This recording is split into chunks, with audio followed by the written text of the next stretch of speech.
December 10th, 1541.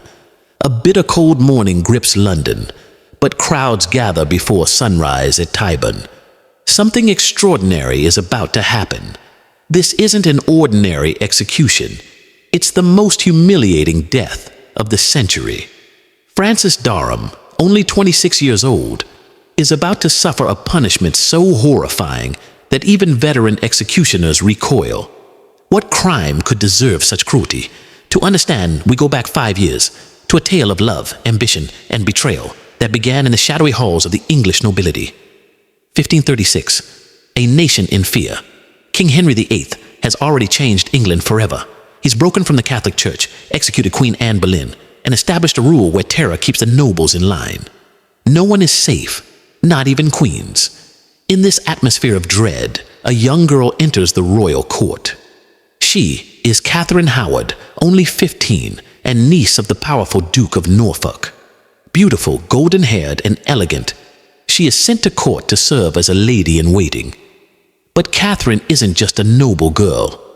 She carries a dangerous secret that will bring ruin to those who love her. Francis Dereham, a rising star. Francis Dereham, then 21, was of minor nobility in Norfolk. Through connections, he gained a position in the Duke's household. Handsome and charming, he quickly became popular among the young courtiers. Catherine, living under relaxed supervision, had much freedom in the Duke's home. This freedom became the setting for a passionate and forbidden relationship. Francis and Catherine met in secret. They exchanged love letters, jewelry, and vows. In their eyes, they were husband and wife before God. Even without ceremony, their love was real. But in Tudor England, love could be deadly. When love turns dangerous. In 1539, Catherine was sent to serve Anne of Cleves, Henry's fourth wife. At court, her beauty caught the aging king's eye. By mid-1540, Anne was discarded, and Catherine became Queen of England. Francis was heartbroken, but still hopeful. He believed Catherine's rise wouldn't erase what they once shared. He even approached her at court, speaking openly of their past. Worse, he implied he had rights over her because of their private marriage. This was dangerous. A queen's purity was sacred. If Catherine's past was revealed, it could destroy her and him. Trying to silence Francis, she gave him a position as her secretary, hoping it would satisfy him and protect her secret. But Francis misunderstood. He believed she still loved him. He pushed for more attention. He believed he deserved recognition, as if he were still her husband. Whispers begin. Then came trouble. A man from Catherine's past, Henry Mannix, her old music teacher, began spreading rumors. Whispers of her previous lovers reached the king. Henry VIII, already paranoid from Anne Boleyn's betrayal, launched an investigation into Catherine's past. The inquiry uncovered everything: the love letters, the gifts, and the secret meetings. Even worse, it was revealed that Catherine had continued seeing other men. Thomas Culpeper, a member of the king's chamber, after her marriage, the king exploded in rage. Not only had he been fooled as a husband, he'd been dishonored as a king. Francis Dereham had touched what was now royal property. In Henry's eyes, this wasn't just adultery, it was treason. November 1541, the Tower of London loomed like a stone tomb. It was here that Francis Dereham was imprisoned. No longer a lover, but now branded a traitor. His crime? Loving a woman who became queen. Now, his past had caught up with him, and King Henry VIII was ready to make him an example. The investigations moved quickly. Francis was pulled from his cell and brutally interrogated.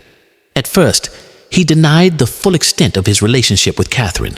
He claimed it had been innocent, a youthful flirtation. But the royal interrogators had proof. dozens of letters, eyewitness accounts, and private gifts that matched the Queen's possessions. Most damning were Catherine's own words, written to Francis years earlier. "My dear husband." It was not just an affair. It was evidence that the Queen may not have been a virgin at marriage. For Henry, that was unforgivable.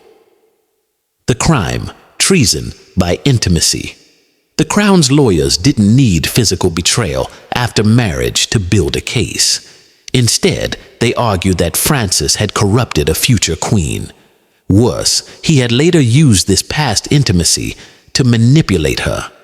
In Henry's mind, it wasn't just personal betrayal. It was an attack on royal dignity. Francis was charged with treason, not for espionage or violence, but for defiling a woman destined for the king. The law allowed the severest punishments for such cases, especially when the royal bloodline was in question. But Henry wanted more than death. He wanted public humiliation.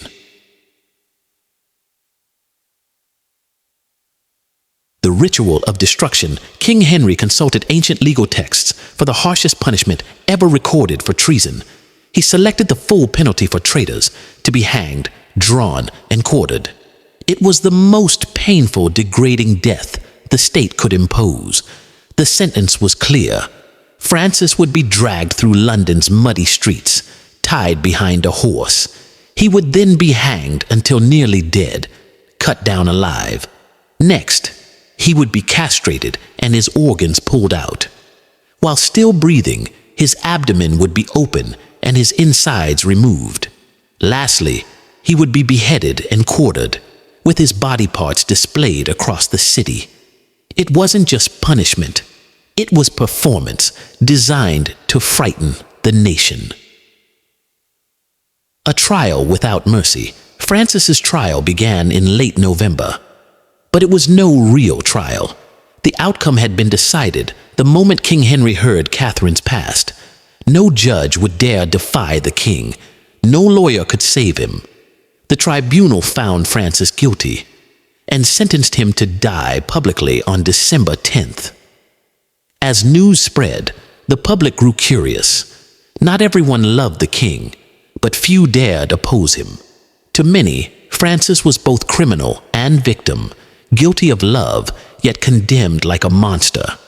The Queen's fate was still undecided. But Francis's execution was moving forward, slowly and with spectacle, preparations for horror. In the days leading up to the execution, rumor spread like wildfire.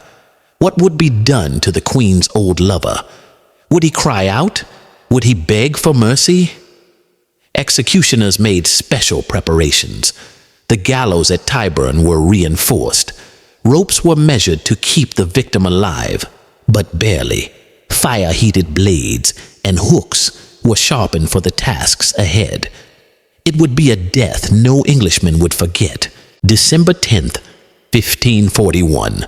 At dawn, the gates of the Tower of London opened. Francis Dereham, pale and shackled, was tied to a wooden hurdle. A horse dragged him through the frozen, muddy streets of London. Crowds lined the roads. Some cursed him. Others watched in silent horror. It took 2 hours to reach Tyburn, the site of public executions. Francis's clothes were torn, his body bruised. Yet the real nightmare was only beginning. A special gallows had been built for him, taller, sturdier, crueler than the rest. Over 3,000 people had gathered. Nobles looked on from balconies. Even foreign ambassadors came to witness the brutal event. This was no ordinary death. It was a message from the king. No one touches the Queen and lives. The first stage, the hanging. Francis was hoisted by the neck and left to struggle for breath. Just as he began to lose consciousness, the rope was cut. He collapsed, gasping. The crowd jeered and laughed. Then it was repeated, 3 times. Each time, he came closer to death, only to be pulled back into pain. The second stage, castration. Still alive, he was laid out on a table. The executioner took a heated blade and cut off his genitalia. Francis screamed, a sound so horrifying that even the crowd fell silent. The wound was cauterized with hot iron to keep him alive for what came next. The third stage, disembowelment. With Francis barely conscious, the executioner opened his abdomen and removed his internal organs. One by one, they were displayed to the crowd. Finally, his heart was torn out and shown to him, his eyes still fluttering, just moments before death claimed him. The final stage, quartering. His body was then beheaded and his corpse cut into 4 parts. His head was placed on a spike. His limbs were scattered across the city's gates, grim warnings for anyone who might betray the crown. The entire execution lasted nearly 5 hours. Even in a violent age, it shocked the public. Chroniclers described it as unfit for Christians. The Queen's End. 2 months later, in February 1542, Catherine Howard was tried and executed. She was only 17 or 18.